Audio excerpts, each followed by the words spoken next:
To news now, the man who opened fire on then candidate for mayor Craig Greenberg has officially been sentenced in federal court. WHAS11's Ian Hardwitt explains Quintez Brown's sentencing as we hear from those who called it the wrong move. Yeah, victims, I was barricaded in the back of the room. 6 shots filled a Butchertown campaign office on February 14th, 2022. Quintez Brown emptied the clip of a gun he bought the very same morning from a downtown pawn shop, and now he'll spend 17.5 years in federal prison. While campaigning for mayor, 4 staffers survived the shooting alongside Craig Greenberg. One of those bullets grazing Greenberg's sweater that morning shows how close he came to being shot. Speaking inside the federal courthouse, the mayor said, "I don't know how I miraculously survived. 6 gunshots fired directly at me from close range by a person I did not recognize.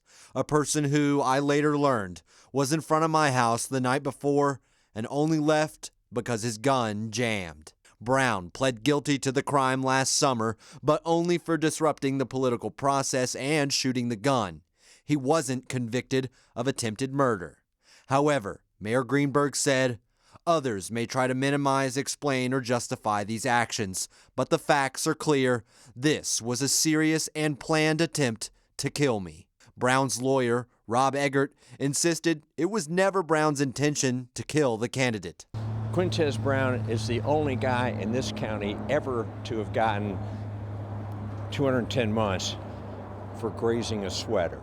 Quintez Brown apologized to the victims and said, "When I shot that gun, I taught everyone the wrong lesson."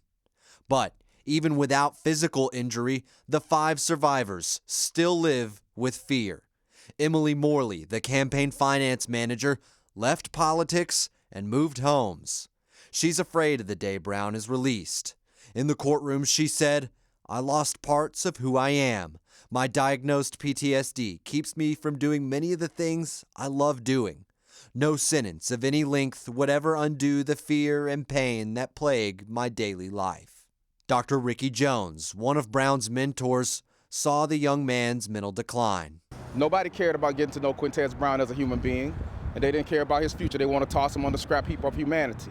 And while I love the mayor, love him to death, we had a chance at serious compassion and care at this moment for that child, and none was given.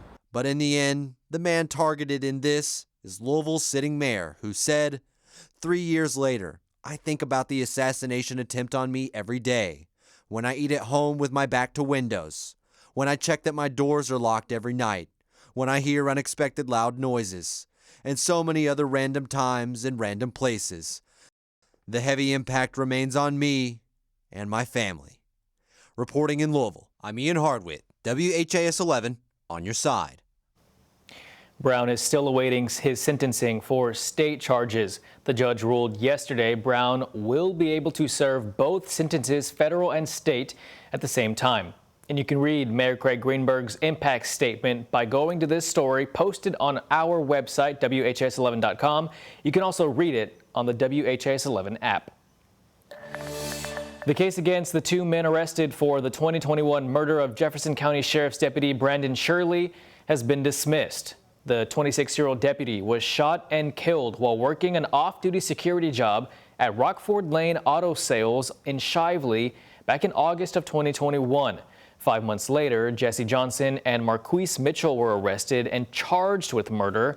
Now the prosecutor's office has dropped the case, citing a lack of evidence and new information. A man is dead after a shooting in Buchel. Metro Police say they responded to the shooting around 5:30 yesterday evening on Bardstown Road near Friggenbush Lane. When officers arrived, they found a man with gunshot wounds inside of a car. The man was taken to the hospital where he died a short time later. Anyone with information about this shooting is encouraged to call the anonymous tip line, that number 574-LMPD. And a man is dead after he was involved in a 3-car crash near Waterfront Park at the Botanical Gardens. Police say around 4:30 yesterday afternoon, a man was traveling on River Road when he lost control and hit the back of a commercial vehicle, forcing it into oncoming traffic where it hit another car. The man was taken to the hospital where he died late last night. The driver of the other car was also taken to the hospital, but she is expected to survive. The driver of the commercial vehicle was uninjured in the crash.